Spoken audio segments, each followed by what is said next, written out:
So Target can go vertical.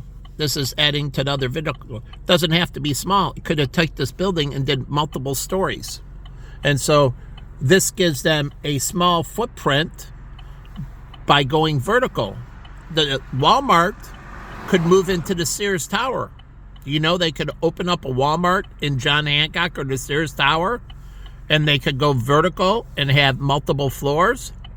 Or the Water Tower Place in Chicago, a Target can open up in the Water Tower Place, or a Walmart, and they could go vertical. There's different floors to the water tower, but internally they can move up and down on floors inside the water tower. So it's very good because Walmart, somewhat Target, was in the urban centers, but this could be a Costco or Sam's Club. And I believe Target and Costco should merge. Then it would be like Sam's Club and Walmart. And they would both get economies of scale. And I don't understand why they wouldn't merge. It would help reduce costing, give their vendors economies of scale. It would be a win-win. And then they would be able to compete right up with what? Not indirectly, but directly with Sam's Club and Walmart. Now, by being two separate entities, they can't coordinate. But it would create more competition. It'd be better for the consumer. And it would make knife sharpens knife, blade sharpens blade, intelligence sharpens intelligence. And so, again, and I like Yolk. This is a very good breakfast place. Yolk, it's all about the egg. Breakfast. Great name, Yolk. And good vets. Yeah, I don't want a bad vet. I want to go to the good vet. Good name. And you see all this outdoor seating, and this used to be a restaurant. It's open again. It's been multiple places, and it's failed multiple times. But why wouldn't you open something that's popular to the kids? Here's a huge, I think, elementary school, LaSalle number 2. And again, I'm a big fan of Montessori. But Montessori should only take kids that are right for itself because it's a win-win. So those kids do well and the parents feel they got a good return for their dollar. But if Montessori just says, we'll take any kid, and the kid's not right for Montessori, then the parents feel like they're cheated. The kid didn't excel in the Montessori the way they thought they did. So like all these schools, they need to figure out what's right for them. And if not, maybe they give them a voucher. Truly, a voucher system. But different voucher system based on the school's ability to maximize the child's talent. And so the majority of kids going into school, it should be maximizing. And the ones that can't maximize, they should give a voucher system and allow them to go to Montessori or some other school. But that restaurant can open up something that's kids focused. Truly. That kids, young kids would love. So open up something. And you don't have to have big hot dogs. You can offer mini hot dogs. We think of the full-size hot dog bun. How about cut that in half? Truly, for an elementary school kid, they need half the size of the hot dog, half the size of the Polish. So you do mini sandwiches. Morton's has a good mini burger. It's a mini steak burger, but I love the mini burgers. So you can open up a mini joint, mini food joint. Now they call it tapas. It's Spanish. Those are mini food. But it would be perfect for this clientele. And that restaurant would be highly successful. And they open for breakfast and lunch, right? Kids can get breakfast, lunch, and after school. And then parents can take their kids there. Now the parents would buy more. So say you have a mini hot dog, it's 50% the size. A parent would buy 2, the kid will eat 1. And that's fine. So you have plates where you can buy just the mini, or you can buy 2, or you can buy 3. So you can buy a single. You have a plate that has a double, a plate that has a triple. And that way, it's tapas service, like Spanish concept that Melman did.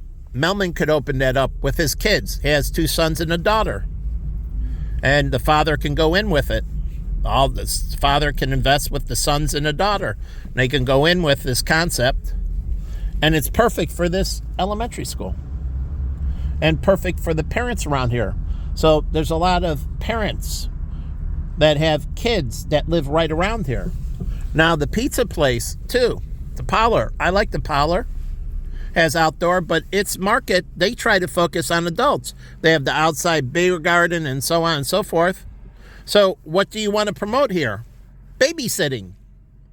You would have signs up for babysitting services and so on. Truly, babysitting services. You would promote nannies, promote babysitting services so the adults can come out and play.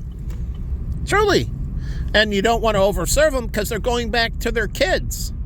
You don't want to send them home drunk to their kids. You want them to have a good time. You want them to eat and drink. They want them to have this time away from their kids where they can hang out with their friends and have adult conversations and do adult things. But you don't want to send them home wasted. So you have to figure out how to integrate it. And the server knows the alcohol beverage count, right?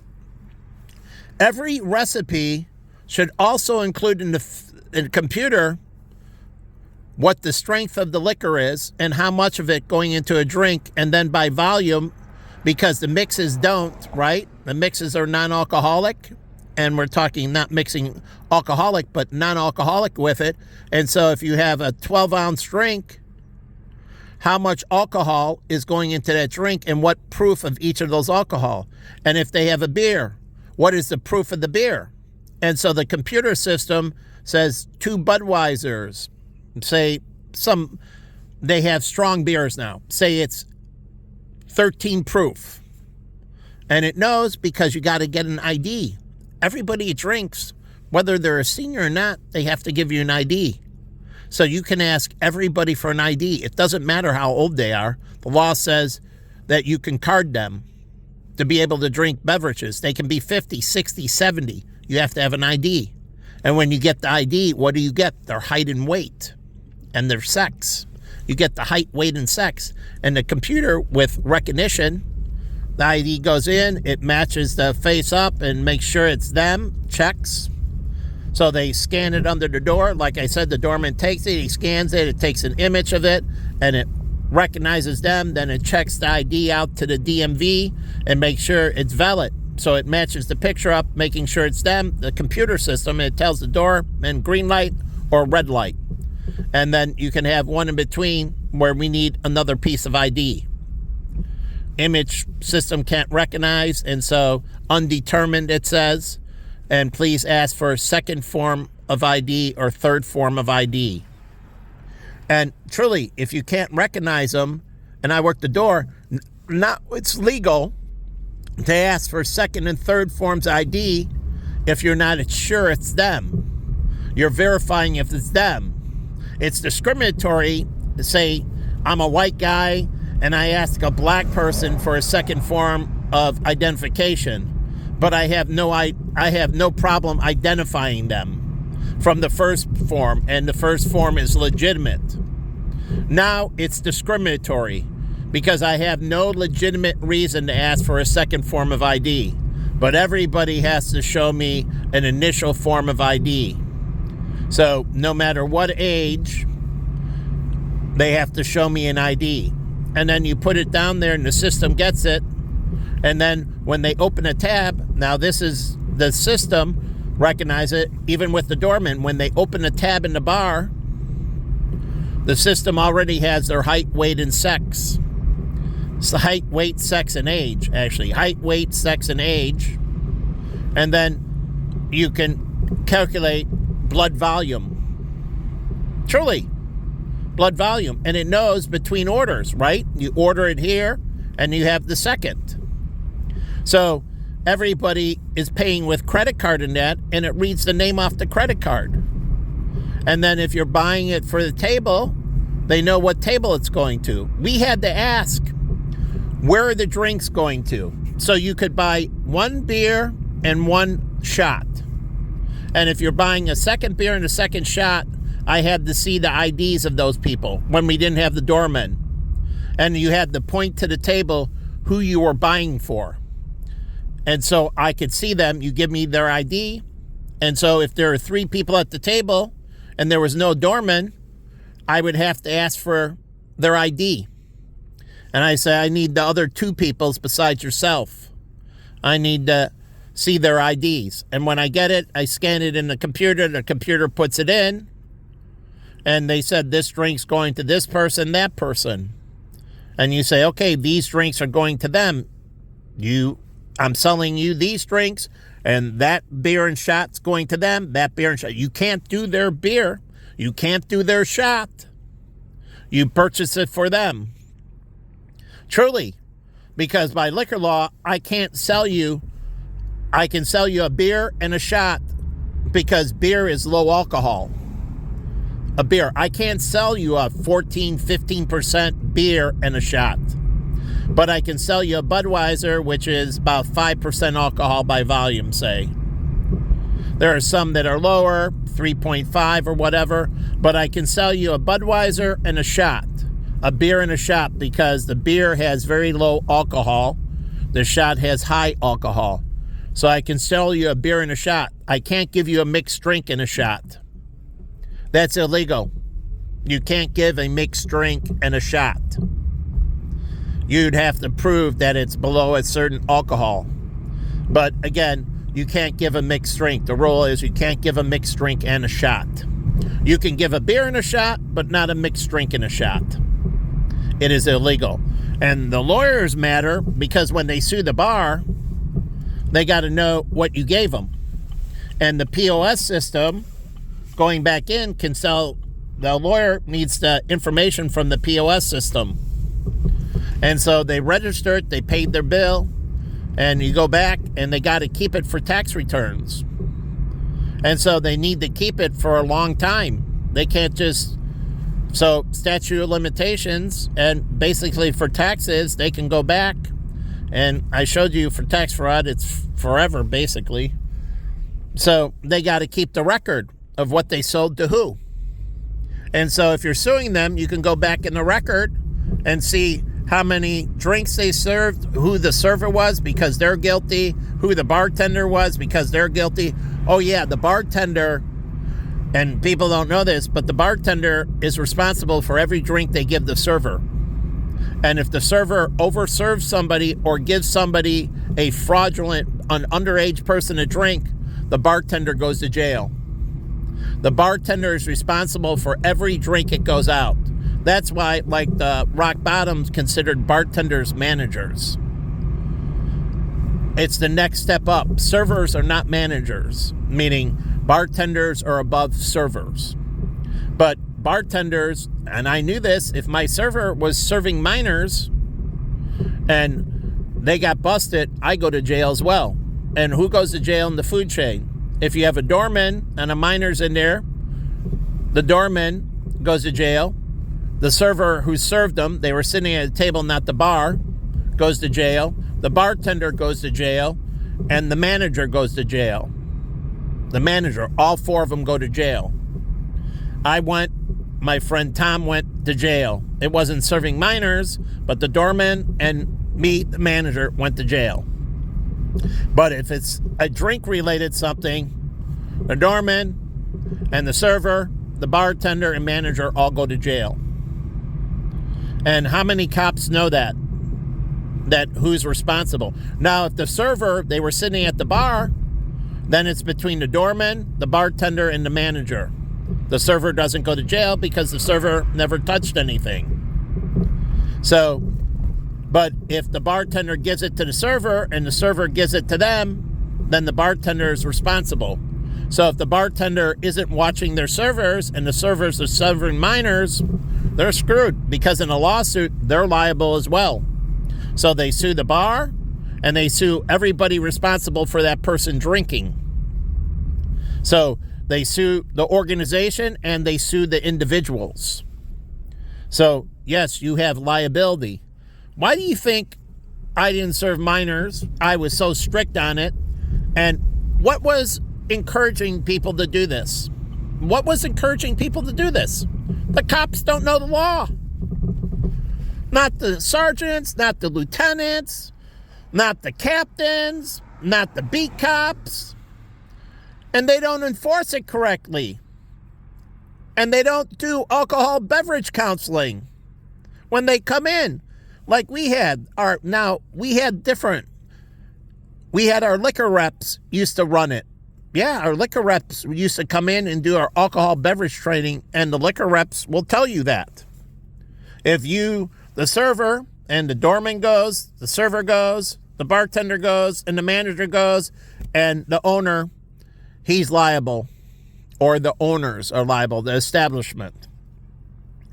So they're all liable, and the owners could go to jail if they find negligence. If the owners knew that the managers weren't doing their job and they were letting in minors, or the owner knows that people are doing drugs on the establishment and does nothing about it. And this is what happened to Michael, a friend of mine. He lost his liquor license because the mayor told him to get rid of the drugs. And the mayor believed they knew about it. And his partner knew about it and lied to him. His partner, Scott, knew about it. He buried Michael in the end. Scott, his partner, knew about it. He was doing drugs with them. Michael wasn't. He didn't do the drugs. But Scott did, and Scott knew about it and never told Michael. And they lost, all the investors lost their money in this bar called The Drink. I'll just give you the name. But they lost it. And they were banned from ever having a liquor license in the city of Chicago. And they're lucky they didn't go to jail, because the mayor could have actually put them in jail, pressed criminal charges against them, because there was illegal drugs being distributed on the premise. And he would have taken them to court. The prosecutor would have proved that they knew about illegal drugs being distributed on the premise. They didn't take the proper precautions, and they would have went to jail. They were lucky they didn't go to jail. All they did was lose their liquor license and lose their establishment, but they could have went to prison for a while. So, but law enforcement are supposed to be getting educated by prosecutors. How many prosecutors teach classes for cops? Does Jen, the former, I don't know if she's still there, but beautiful girl, big crush on her, Asian girl. But anyways, does she have her staff? Does the Cook County prosecutors, do they go out and educate the sheriffs? And they do counseling and educational classes for them, lunch and learns, and educating them, and continuously, and give them certifications. Truly, they attend, they get a certification that they've been, so on, because the city gets sued. And this protects the city from liability. That the officers were well aware, they followed procedure, here it is, and it defends the city from liability. It defends the city. But how many prosecutors go out and educate and do continuous education every year with the police officers? They don't. The state prosecutor, how often does that office work with the state police and do education for the state police? The federal prosecutor, how often do they go into the FBI offices, the ATF offices, the DEA, and do educational things on the law and going over? And yeah, they'll have questions and say, this is our operational procedure and so on. And they say, well, that isn't compliant. And then how do we change this to be compliant? What can we do if we do this, if we do that? It's like the commercial for saying, this is the best. This apartments.com is the best. And they say, you can't say that. And the lawyer's telling them. And then they say, how about if we say it this way, that way? But the point is, they're trying to figure out how they can legally present it. And it makes a good point. The lawyer throws up his hands because they didn't. But the whole point is they're attempting to do this legally. And when the court looks at it, they look at, did you do these actions? Did you take these actions? And I've known this since I've been in this industry. Did I take these actions? And ask anyone, I ran places and I did these actions. I had to do what a reasonable man would do to prevent these things from happening. And so any place I ran, I did these things because in court, if I got sued, if I got arrested, I'm protecting myself and I'm protecting my employees. You say CYA, but I'm doing the right thing. I believe in righteousness and justice. And so I'm doing the right thing. But we have a problem with law enforcement, and our prosecutor's office are not educating them. And then the junior prosecutors aren't getting properly mentored by the senior prosecutors. Truly, there is not the correct apprentice programs. Watch Donald Trump, The Apprentice. That whole show is about mentoring and maturing people. And so they're not doing it correctly. And this is why we're having problems. It's just like in the government. When the president goes in and the president comes out, the administration is mentoring them. And each part of the president's organization is mentoring the incoming organization, a smooth transition in power. And they have to put their beliefs behind. If they're Republican, Democrat, it doesn't matter. They have to mentor the incoming, and they can't hold things back because the U.S. attorney can go after them. So if a Republican is leaving and a Democrat's coming in, and they withhold stuff on the security briefing, or they withhold this information that was related to the Environmental Protection Agency or the IRS, and they withheld it to them because they know it would blow up in their face. They can go to jail. The U.S. prosecutor can press criminal charges. By the Constitution, they have to disclose everything. And so everything that's going on, the new administration must be fully abreast of. And it doesn't matter if it's the city of Chicago. One mayor going out, another mayor coming in. The city prosecutor is supposed to go after them. And if the city prosecutor doesn't go after them, then the county does. And if the county doesn't, the state does. And if the state doesn't, the federal prosecutor goes after them. Because it's supposed to be smooth transition on the local level, the county level, the state level, and the federal level. And the prosecutor's office is responsible for that smooth transition. And then Congress